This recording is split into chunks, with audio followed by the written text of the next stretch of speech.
We recently had a conversation about the top tier creators in comics. And if you want to watch that video, there's a link to it in the description of this one. So go check that out if you haven't. But we thought today we would talk about the other side. We would talk about the creators who are on the come up in the industry and don't fit the mold yet of being an upper tier creator, but who we think deserve to be on your radar anyway.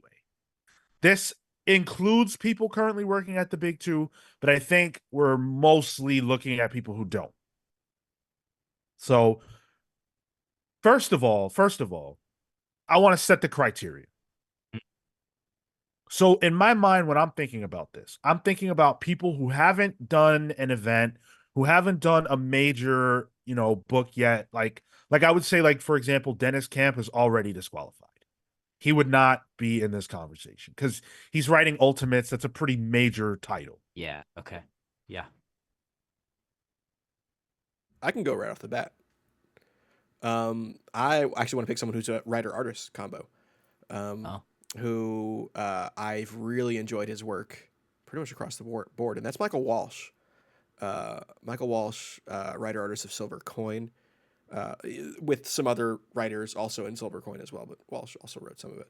Um, has an incredible, yes, he's great at horror, but he has done some amazing work outside of horror as well. There's just a real clean line to his art. And I think the stuff in Silver Coin proved that he can write as well.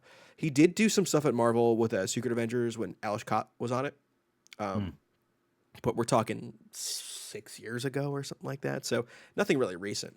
But I think that's one person who, if they just gave him the reins to kind of just cook, he can really probably do some really good stuff. And especially with horror being really big in indies right now, I expect DC and Marvel to be late to the game and try to make some horror books really stick in their main universes relatively soon. And I think that's a great person to snag for it.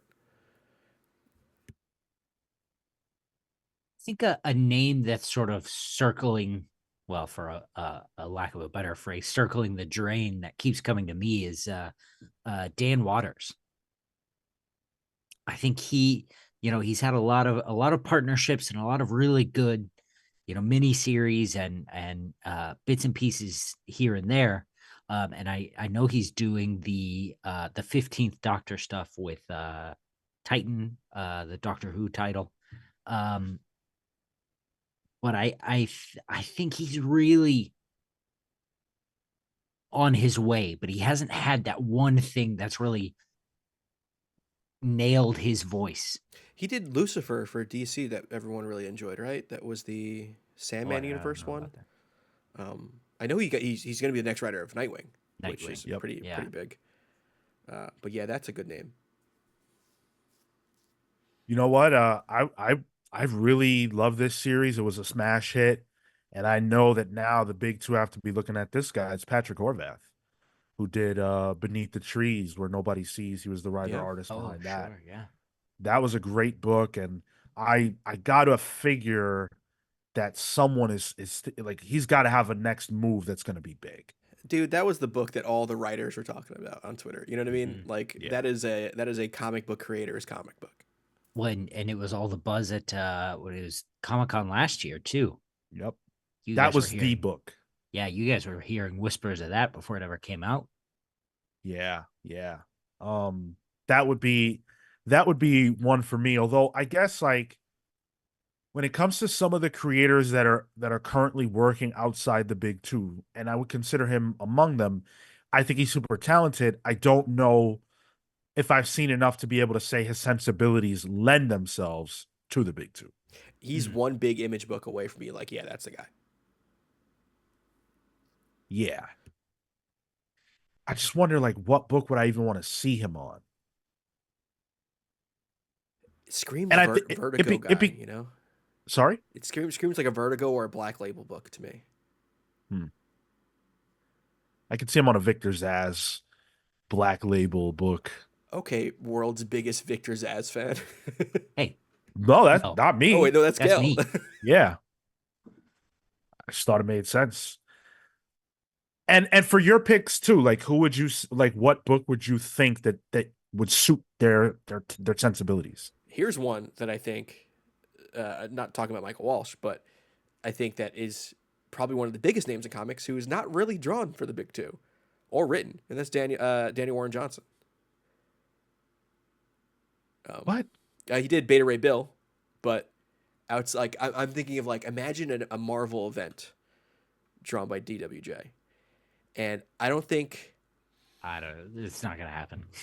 It's not gonna happen. you don't feel like that's a big enough name to be on there. No, I think it's perfect. I don't think he'll do it. That's fair. I agree. That I agree with. I think he loves a little bit of leeway, but like that's someone I can see on an absolute title for sure. I think DWJ is a lot bigger than the creators that this conversation is supposed to be about. Yeah. Okay. All right. I thought we were just going off of not at the big two, but sure. Yeah. I mean, for that, I'll say Jeff Johns. You know what I'm saying? He's like, the biggest guy right that now. hasn't dipped his toe really in there. He did a Man Thing story with like R.L. Stine years ago, but You know what Johnson did? he did the backups on R.L. Stine Man Thing book. Yeah. Whoa.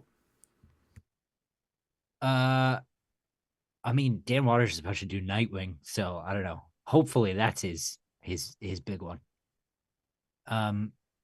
My next creator is a writer artist. She has dabbled in the big two, but it's not a ton. Paulina Ganucheau.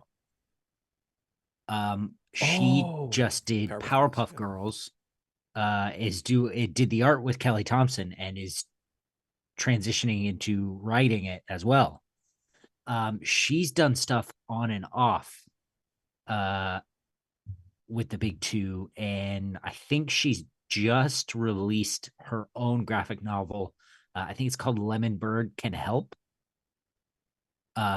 I've loved her work for a long time. She did a book called Zodiac Star Force in 2017. Yeah, it was very good. I think I don't want to tell tales out of school, but I think she got really screwed over by whatever publisher and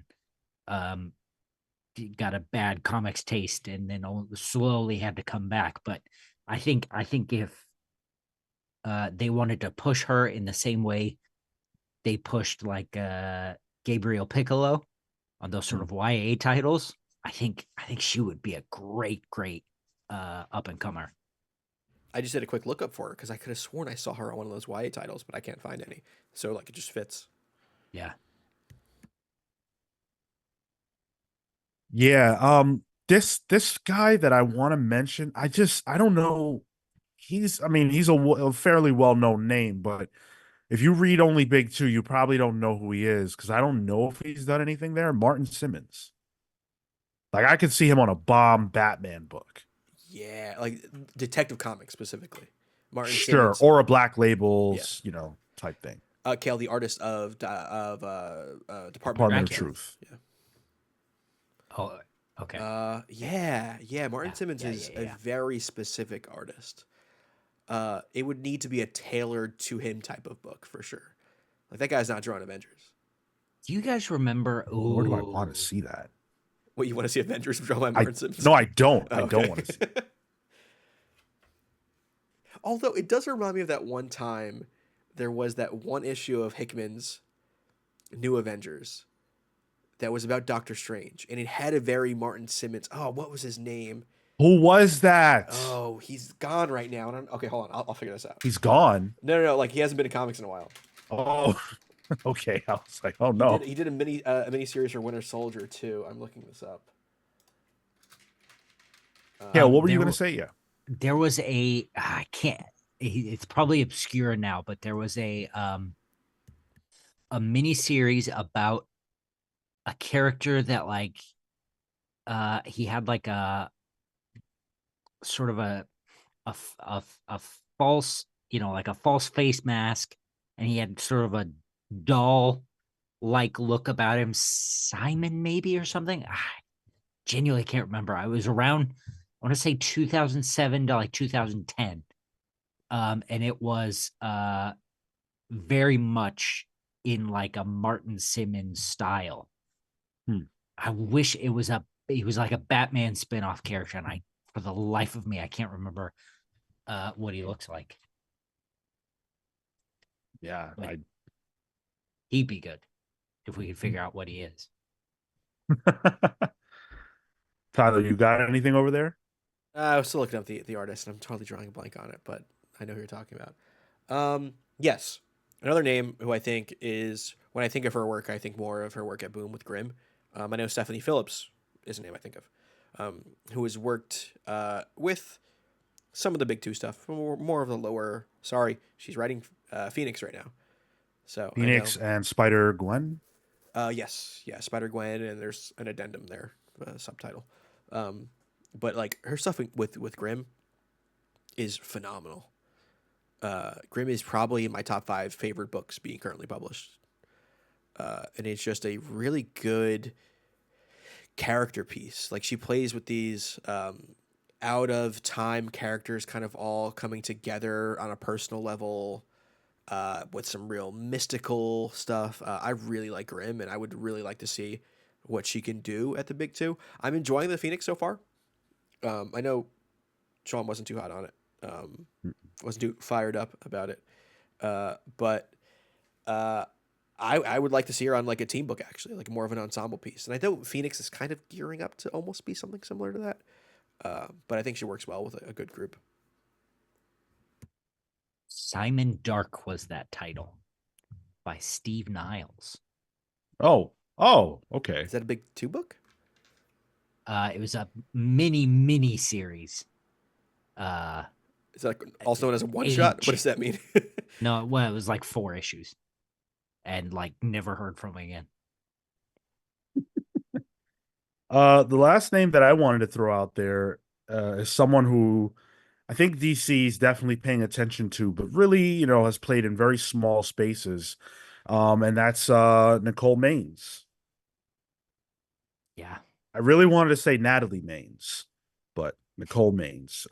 Nicole Maines has been working with the Dreamer character, and she's done some stuff. I think she was co-writing with Mark Waid a little bit. So, DC has their eye on her, but she's among a new class of writers who have my attention, where it's like, oh, okay, you know how to do this.